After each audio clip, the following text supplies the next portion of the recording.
बळीराजा स्पेशलमध्ये सर्व शेतकरी मित्रांचे हार्दिक स्वागत। शेतकरी मित्रांनो, या व्हिडिओमध्ये PKM5 या चिंचेच्या भरघोस उत्पादन देणाऱ्या नवीन व्हरायटीची संपूर्ण माहिती आपण घेत आहोत। मित्रांनो, ज्या शेतकऱ्याकडे पाणी कमी आहे, दुष्काळग्रस्त क्षेत्र आहे, जिरायत जमीन आहे, डोंगराळ जमीन आहे, अशा सर्व शेतकऱ्यांसाठी चिंच हे पीक त्यांचे आयुष्यच बदलू शकते। मित्रांनो, चिंचेच्या PKM5 या वाणाची एकदा लागवड केल्यानंतर या पिकापासून 100 ते 150 वर्षापर्यंत सुद्धा भरघोस उत्पादन मिळू शकते। तर मग मित्रांनो, PKM5 ही चिंचेची व्हरायटी कशी आहे, लागवड कशी करतात याची माहिती घेण्यासाठी आपण आलेलो आहोत अहमदनगर जिल्ह्यामधील कर्जत तालुक्यातील राशीन गावातील फुलचंद फार्ममध्ये। या फुलचंद फार्मचे ओनर आहेत श्री अशोक फुलचंद भंडारी सर। यांच्याकडून आपण चिंचेच्या या PKM5 व्हरायटीची माहिती घेत आहोत। तर मग मित्रांनो, व्हिडिओ शेवटपर्यंत पहा। मित्रांनो, सबस्क्राइब करा बळीराजा स्पेशल यूट्यूब चॅनलला आणि शेजारील बेल आयकॉन दाबून नवीन व्हिडिओ सर्वांत आधी पहा। भंडारी सर नमस्कार। नमस्कार नमस्कार। हा जो फुलचंद फार्म आहे, या फार्म मध्ये जे 40 एकर आपलं क्षेत्र आहे, तर या क्षेत्रामध्ये पिकांची वर्गवारी किती एकरामध्ये कशी केलेली आहे? आता हे पहा, एकूण जे 40 एकर क्षेत्र आहे, हे सलग 40 एकर क्षेत्र आहे। यामध्ये प्रमुख पीक जे आहे ते संत्री। ते साधारणतः संत्री आता 20 ते 22 एकर संत्र्याचं पीक आहे। 4 एकर याच्यामध्ये चिंच आहे। त्या चिंचामध्ये पण परत काही संत्र्याची लागवड आहे। 1 एकर याच्यामध्ये जांभळ आहे। 1.5 एकराची 2 शेततळी आहेत। काही रस्त्यामध्ये जागा गेलेली, काही ओपन स्पेस आहे की ज्याच्यामध्ये आम्ही शेणखत वगैरे स्टॉक करायला त्याचा वापर करतो। प्रमुख 1.5 एकराची 2 शेततळी आहेत आणि एक नेट हाऊस आहे 2 एकराचं, की ज्याच्यामध्ये आम्ही आता 1 एकरामध्ये केळीची लागवड केलेली आहे आणि 1 एकर आम्ही टँजरीन संत्र्याची नर्सरीसाठी ते वापर केलेली आहे। अशा प्रकारे हे टोटल 40 एकराचं सलग क्षेत्र आहे। भंडारी सर, चिंचेची ही व्हरायटी कोणती आहे आणि याची लागवड किती अंतरावर आपण केलेली आहे?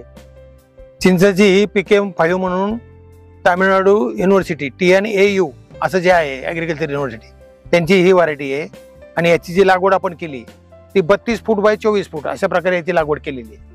की लागवडीचं एकूण क्षेत्र किती आहे आपलं आता? लागवडीचं एकूण क्षेत्र 5 एकर आहे, पण त्याच्यामध्ये 4 एकराची चिंचेची लागवड केली, 1 एकरमध्ये आम्ही जांभळाची लागवड केली। आता आपली ही जी व्हरायटी आहे PKM5 चिंचेची व्हरायटी आणि महाराष्ट्रातील इतर गावरान व्हरायट्या, तर यापैकी शेतकऱ्यांना कोणती व्हरायटी लावायला पाहिजे आणि ती कोणत्या शेतकऱ्यांसाठी चिंच लागवड फायद्याची ठरते? देवटे सर, तुम्ही फार महत्वाचा प्रश्न विचारला। एक तर चिंच का लावायला पाहिजे हा महत्वाचा प्रश्न। आता आमच्याकडे चिंच का लावायची याचं मी पहिल्यांदाही तुम्हाला कारण सांगितलं। या ठिकाणी पाण्याचा दुष्काळ भरपूर आहे, म्हणजे कर्जत तालुका, जामखेड तालुका हा टोटल हे पर्जन्य छायातला प्रदेश आहे। यामुळे पाऊस या ठिकाणी कमी, पाणी पण कमीच आहे। तर आमच्याकडे क्षेत्र शिल्लक होतं आणि शिल्लक क्षेत्रामध्ये आम्ही जर संत्री किंवा बाकीचे असे पिकं केली की ज्याला उन्हाळ्यात फार पाणी लागतं, तर तो पाणी पुरवठा पूर्ण होऊ शकत नाही। इव्हन 2 शेततळी असली, कॅनलचं पाणी असलं, विहीर बोर सगळं असलं तरी पाणी पुरवणार नाही। त्यामुळं आम्ही 5 एकरामध्ये असं ठरवलं की आपण चिंच लावू, म्हणजे ज्या वेळेस आपल्याला पाणी कमी पडेल तर चिंचला उन्हाळ्यात अजिबात पाणी नाही दिलं तरी चालेल। आता हा एक भाग झाला। दुसरी गोष्ट, चिंच लावायची तर कुठली लावायची व्हरायटी, त्यामुळे मराठवाडा विद्यापीठामध्ये पण आम्ही चौकशी केली। त्यांनी पण आम्हाला सांगितलं अशाचे रोपं मिळतील आणि तुम्हाला आधी बुकिंग करायला लागेल, रोपं मिळतील। म्हटलं आता आपल्याला भरपूर वेळ आहे तर आणखीन भारतामध्ये आपण चौकशी करू सगळी। मग इंटरनेटवर आम्ही शोधलं की सगळ्यात चिंच खाणारे प्रदेश जो आहे तो साऊथ इंडिया आहे, की जिथं सांबर किंवा इतर पदार्थासाठी चिंचेचा जास्त वापर केला जातो आणि तिकडे ऊन जास्त असल्यामुळे चिंच खाण्याचं प्रमाण पण जास्त आहे, कारण त्यांना तेवढे ते व्हिटॅमिन लागतात, जीवनसत्व। हा एक भाग आहे। त्यामुळे मग तामिळनाडू विद्यापीठातच सर्च करू असा आम्ही विचार केला की आपलं राहुरी विद्यापीठ किंवा मराठवाडा विद्यापीठापेक्षा। मग तिकडे सर्च केल्यानंतर आम्हाला व्हरायटी ही चांगली आहे असं त्या ठिकाणी दिसलं इंटरनेटवरती। ते TNAUचं त्यांचं एक पोर्टलच आहे, त्या ठिकाणी स्पायसेसमध्ये कुठल्या कुठल्या प्रकारची व्हरायटी त्याची पूर्ण माहिती दिलेली। मग स्वतः जायचं ठरवलं। स्वतः मदुरैला गेलो, मदुरैपासून पेरिक्युलमला गेलो आणि पेरिक्युलमला गेल्यानंतर तिथले सायंटिस्ट अत्यंत कोऑपरेटिव्ह लोक आहेत, म्हणजे लिमिटच्या बाहेर। म्हणजे तुम्ही त्या ठिकाणी ज्यावेळेस त्यांना महाराष्ट्रातून आलो हे तिथं कळलं आणि ही चिंचेची व्हरायटी लावणार आहे तर त्यांना जास्त आनंद झाला। मग ते म्हणे तुम्ही आमच्याकडे बुकिंग करा, 30 रुपयेच ह्याची रोपाची किंमत आहे आणि ही रोपं मग कशी लागवड करायची, काय आहे, ह्याला किती वर्षांनी फळ येईल याची पण माहिती त्यांनी भरपूर दिली। त्यांची रोपं पण सगळी त्यांनी दाखवली। मग नंतर आम्ही बुकिंग केलं ईमेलवरती त्यांचं। डॉक्टर चित्रा म्हणून तिथल्या होत्या, त्यांनी चांगलं कोऑपरेशन केलं आणि नोव्हेंबर 19 मध्ये ही लागवड केली। म्हणजे आता 4.5 वर्षापूर्वी ही लागवड कंप्लीट झाली आणि 4.5 वर्षात त्यांच्या माहितीप्रमाणे जे काय सांगितलं, खतं वगैरे जे काय द्यायचं इतर फळांना जे देतो तेच आपण खतं याला देतो। म्हणजे डाळिंब काय, आंबा काय, पेरू काय किंवा तुमचं संत्री काय, याला मशागत आणि खतं देणं याच्यामध्ये काही फारसा फरक नाही। फळ ते फळच, NPK जवळजवळ सगळ्याला सारखंच लागतं। तर याच्यामध्ये 4.5 वर्षानंतर आता तुम्हाला हे दिसतं या ठिकाणी फळ किती आलंय. तर अंदाजे नुसतं हेच झाड नाही, तुम्ही सगळे बाकीचे झाडं जरी बघितले तर सरासरी एका झाडाला 50 ते 60 किलो माल नक्कीच तुम्हाला मिळणार आहे. आणि हे पहिलंच पीक आहे असं समजा. याच्या आधी निघलं होतं झाडाला माल, पण मागच्या वर्षी काय 2-5 किलो होतं ते, त्याच्यामुळे ते काय आम्ही गृहीत धरत नाही पहिला बार म्हणून. हा पहिला बार जो निघलाय तो साधारणतः 50 किलोचा बहार आहे. आणि आता याच्यासाठी जी काही खतं दिली, तर मी तुम्हाला एक खताचा ठोकताळा सांगतो कुठल्याही फळबागेसाठी, की दरवर्षी जेवढ्या वर्षाचं झाड तेवढं किलो रासायनिक खत, आणि जेवढ्या वर्षाचं झाड तेवढ्या पाटे शेणखत. आता समजा 5 वर्षाचं झाड आहे तर 5 पाटे शेणखत टाकायचं. मग संत्र्याला आम्ही तेवढंच टाकतो 5 पाटे, त्याला पण तेवढंच टाकतो.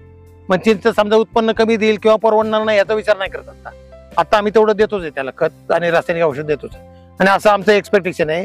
तर एकरी जर ह्याला म्हणजे समजा एकरी 50 झाड आहेत आणि एका झाडाला जर 50 किलो माल निघाला आणि 20 रुपये किलोनी जरी माल कमीत कमी रेट निघाला तर 1000 रुपये झाड तुम्हाला मिळू शकतात. म्हणजे एकरी 50 झाडात तुम्हाला 50,000 हे पहिल्या पिकाला तुम्हाला मिळू शकतात. तर याच्यानंतर तुम्हाला दरवर्षी त्याचं उत्पन्न वाढणार आहे. आणि ही झाडाची जे अंतर आहे हे अंतर असं 24 फूट आहे आणि असं गल्लीतलं जे अंतर आहे ते 32 फूट आहे. आता 32 फुटामध्ये अंतर मोकळं असल्यामुळे आम्ही 16 फुटावर संत्र्याची लागवड केलेली आहे. आणि ही संत्र्याची झाडं समजा असं पण करू शकतो आम्ही की झाडं ज्यावेळेस एकमेकाला चिकटतील तोपर्यंत आम्ही संत्री घेत राहू, सावलीत जरी आली तरी घेत राहू. ज्यावेळेस अशी परिस्थिती येईल की झाड काही देणारच नाही आणि काढायलाच पाहिजे आता, त्याच वेळेस काढणार, तोपर्यंत काही काढत नाही आता. पण यांना काही खतं कमी नाही पडून देणार. म्हणजे यांच्यामुळे इकडे जरी घुसल्या तरी चिंचाचं प्रमुख पीक म्हणून आम्ही याची वाढ करणारच आहे. आणि अशी अपेक्षा आहे की ह्याचं उत्पन्न साधारणतः एकरी 2 लाखापर्यंत जाऊ शकतं चिंचाचं. आता तुमचा जो देवटे सर एक प्रश्न होता तो म्हणजे की चिंचाची लागवड कोणी करावं का करावं. तर मी तर माझं कारण सांगितलं तुम्हाला की माझ्याकडे क्षेत्र होतं, माझ्याकडे तसा आर्थिक पुरवठा पण बऱ्यापैकी आहे परमेश्वर कृपेने. आणि दुसरी गोष्ट म्हणजे काय की या ठिकाणी पाण्याची कमतरता आहे. तर आपल्याला लक्ष न देता किंवा कमीत कमी मॅनेजमेंटमध्ये बऱ्यापैकी उत्पन्न कसं मिळेल म्हणून ही चिंचाची लागवडीचं ठरवलं. आणि 5 एकरामध्ये ही लागवड आपण केली की याच्यामध्ये कसं आहे, उन्हाळ्यामध्ये जरी पाणी कमी पडलं तरी आपल्याला नुकसान येणार नाही. आणि चिंचाचं झाडाचं आयुष्य भरपूर आहे. आयुष्य म्हणजे जर 100 वर्ष आयुष्य आहे तर पुढच्या पिढीला समजा ज्यांना आमच्या पुढच्या पिढीला असं वाटलं त्यांना की आपल्याला नाही शेती करायची तर घर बसल्या त्यांना दरवर्षी उत्पन्न येऊन पडणारच आहे ना. 5 एकरात 10 लाख रुपये तर त्यांच्या घरात पडणारच आहे. त्यांनी काहीच नाही करायचं, फक्त पैसे घेऊन जायचे. माल घेणारे येणार, तोडणारे येणार, सगळे पावसाळ्यात झाडे ऑटोमॅटिक येणार. अशा प्रकारे तुम्हाला लॉंग लाईफ म्हणजे एक जे रिकरिंग म्हणतो ना आपण पेन्शन, त्या प्रकारचं हे उत्पन्न तुम्हाला मिळू शकतं आणि मुलांना पण पुढे मिळू शकतं. आणि शेती पण तुमच्या जागेवर राहू शकते. याला काही चोऱ्या माऱ्या नाही, काही नासधूस नाही, काही नाही, फार कीड नाही, फवारे नाही, काही नाही. संत्र्याला जे फवारे जातात त्याच्याबरोबर याचे पण फवारे जातात. अशा प्रकारे हे पीक आहे. आता काय आणखीन तुमचा पुढचा प्रश्न असेल तर विचारा त्यांच्या बाबतीत, ते पण सांगू. भंडारे सर, आता तुमचे चिंचेचे बाग पाहिल्यानंतर असं मला वाटायला लागलंय की आपल्या महाराष्ट्रामधील असे काही शेतकरी आहेत की ते राहायला शहरामध्ये आहेत आणि गावाकडे शेती आहे. तर ते शेतकरी ही शेती करू शकतात का? आणि ही शेती केल्यानंतर याचं जे उत्पादन निघतंय चिंचेचं, याचं विक्री व्यवस्थापन कशा प्रकारे करावं लागतं? देवटे सर, तुम्ही फार महत्वाचा प्रश्न विचारला की बरेच लोक आहे ना, पुणे मुंबई किंवा शहरातले लोक की ज्यांच्याकडे पैसा आहे किंवा त्यांनी कमवलाय कष्ट करून तिकडे, तर ते शेती घेतात. आणि त्यांनाही वाटतं की प्रत्येकाला गावाकडे आपल्याकडे शेती असावी.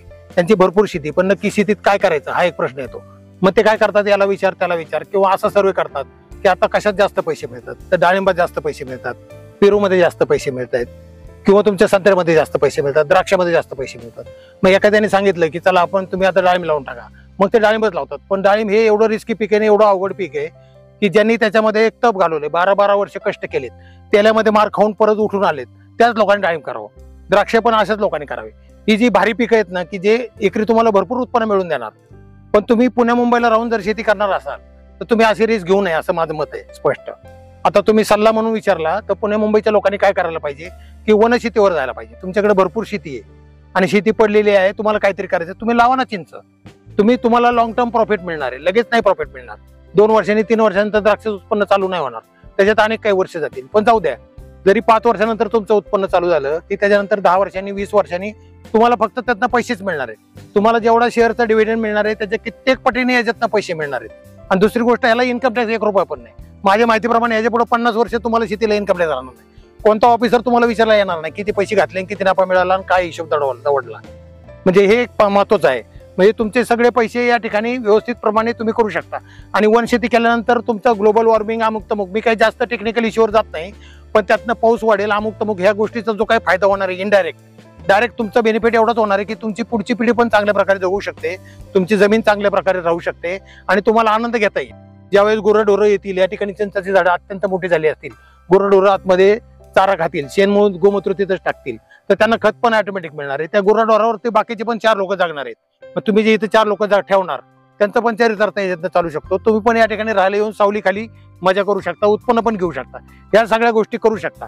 म्हणजे माझं एकच म्हणणं राहील की तुमच्याकडे जर जमीन असेल, पैसा असेल आणि तुम्हाला उत्पन्नाची काही घाई नसेल आणि तुम्हाला मॅनेजमेंट जर जमत नसेल तर तुम्ही बिंदास ही चिंचेची व्हरायटी लावा.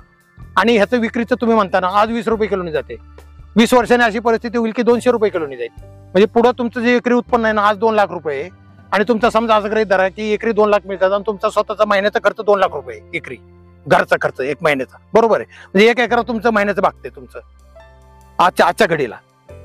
एकरी 2 लाख नाही, सॉरी माझं गणित चुकतंय, मी 5 एकराचा हिशोब सांगतो तुम्हाला. म्हणजे 5 एकरामध्ये तुमचं महिन्याचा खर्च भागतोय समजा.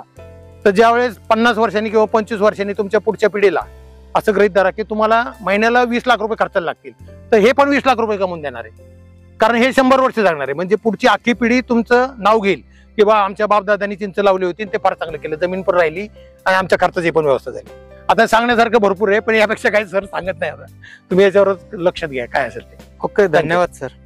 आधुनिक शेती, शेतीपूरक व्यवसाय, नवीन तंत्रज्ञान, शेतकऱ्यांच्या यशोगाथा, फुलशेती, फळशेती, वनशेती, भाजीपाला पिके, वेलवर्गीय पिके, तरकारी पिके, दूध व्यवसाय, प्रक्रिया उद्योग, खते, औषधे, बी बियाणे, कृषी क्षेत्रातील तज्ज्ञांचे मार्गदर्शन असे दर्जेदार व माहितीने परिपूर्ण असलेले नवनवीन व्हिडिओ पाहण्यासाठी आमच्या बळीराजा स्पेशल यूट्यूब चॅनेलला आत्ताच सबस्क्राईब करा व शेजारील बेल आयकॉन नोटिफिकेशन चालू करा. धन्यवाद शेतकरी मित्रांनो, धन्यवाद.